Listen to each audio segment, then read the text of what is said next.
আমার কথা শোনার জন্য আবারও আপনাদের ধন্যবাদ। শাকিব খান, বাংলাদেশের সুপারস্টার নায়ক শাকিব খান আর তার প্রাক্তন ওয়াইফ অপু বিশ্বাস কি আবার এক হয়ে যাচ্ছে? হ্যাঁ, এমন খবর এখন বাজারে সয়লাব হয়ে গেছে। প্রতিটা সোশ্যাল মিডিয়া, প্রতিটা নিউজ প্রিন্ট মিডিয়া, টিভি চ্যানেলে সব জায়গায় একই খবর যে বাংলাদেশের সুপারস্টার এবং শাকিব খান এবং অপু বিশ্বাস তার প্রাক্তন স্ত্রী আবার কি এক হয়ে যাচ্ছেন? হ্যাঁ, যদি এক হয়ে যান তাহলে অবশ্যই সেটা ভালো কাজ। আবার যদি এক না হয় সেটাও ভালো কাজ। কারণ তারা দুজনেই সারাক্ষণ ঠক্কর ঠক্কর ঠক্কর লেগেই আছে এবং এখানে দুইজনেই প্রতারণার আশ্রয় নিয়ে বিয়ে শাদী করেছিলেন। সেই বিয়ে বেশি দিন টেকে নাই। সেখানে তাদের একটা সন্তান আছে, জন আব্রাহাম খান জয়। সেই জয়কে নিয়ে, তার ছেলে জয়কে নিয়ে অপু বিশ্বাস একটি আবেগ ঘন পোস্ট দিয়েছেন। সেটা যুগান্তরে উঠে আসছে। কি বলছে একটু শুনেন। ঢাকাই সিনেমার আলোচিত প্রাক্তন তারকা দম্পতি শাকিব খান ও অপু বিশ্বাসের ছেলে আব্রাহাম খান জয়ের জন্মদিন। বিচ্ছেদের পর অপুর সঙ্গেই থাকছে ছেলে আব্রাহাম। বিশেষ এই দিনে ছেলেকে নিয়ে ফেসবুকে একটি বিশেষ পোস্ট দিয়েছেন অপু বিশ্বাস। বৃহস্পতিবার দিনগত রাত 12টায় বাজার পরে ছেলের দুটি ছবি পোস্ট করেন অপু বিশ্বাস।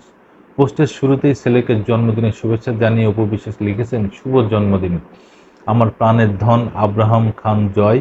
আজ তুমি নতুন বছরে পা দিলে, আর এটা আমার জন্য একটি বিশেষ মুহূর্ত। তোমার জন্মের সেই দিনটি এখনো আমার মনে উজ্জ্বল হয়ে আছে। তোমার প্রতিটি দিন আমার জন্য আনন্দ ভালোবাসার উৎস হয়ে আছে। নায়িকা লিখেছেন, গত দিনগুলোতে তুমি শুধু বড় হয়ে ওঠোনি, বরং নিজের মেধা, সাহসিকতা আর ভালোবাসায় আমাদের সবাইকে মুগ্ধ করেছ। অপু আরও লিখেছেন, উপরওয়ালা তোমাকে সুস্থ রাখুক এবং তোমার জীবনের প্রতিটি পদক্ষেপ সাফল্য দান করুক। তুমি যেন সবসময় নিজের মতো করে সুখে শান্তিতে বড় হতে পারো আর তোমার জীবনের প্রতিটি স্বপ্ন পূরণ হয়। সবশেষে এই নায়িকা লিখেছেন, শুভ জন্মদিন আমার ছোট্ট রাজপুত্র। তোমার নতুন বছর হোক আনন্দ ভালোবাসায় ভরপুর এবং সামনের প্রতিটা বছর হোক তোমার জীবনের নতুন নতুন সাফল্য। মা ঠিকই তার ছেলেকে নিয়ে এগিয়ে যাচ্ছেন দুর্বার গতিতে, কিন্তু বাপ বাপ কি নিয়ে এগিয়ে যাচ্ছেন? বাপ এগিয়ে যাচ্ছেন তার ক্যারিয়ার নিয়ে, বাপ এগিয়ে যাচ্ছেন তার নিজের সফলতা নিয়ে, বাপ এগিয়ে যাচ্ছেন কিভাবে টাকা ইনকাম করতে হবে সেটা নিয়ে, বাপ এগিয়ে যাচ্ছেন কিভাবে নিত্য নতুন নায়িকাদের সাথে অভিনয় করতে হবে, কিভাবে নিত্য নতুন নায়িকাদের সাথে সম্পর্ক করতে হবে। এইসব বিষয়ে তার বাপ পুরো পাকা একজন লোক, তিনি সেইভাবেই এগিয়ে যাচ্ছেন। কিন্তু বাস্তবতা হলো এটা তার সন্তান, সন্তানকে সময় দিতে হবে, সেই সময় তিনি দিচ্ছেন না। সেই সময় দিচ্ছেন তার মা।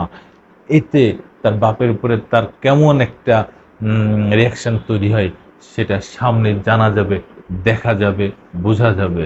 সবাইকে ধন্যবাদ। আবার আসবো নতুন কোনো কথা নিয়ে, নতুন কোনো ঘটনা নিয়ে। আমি প্রিন্স।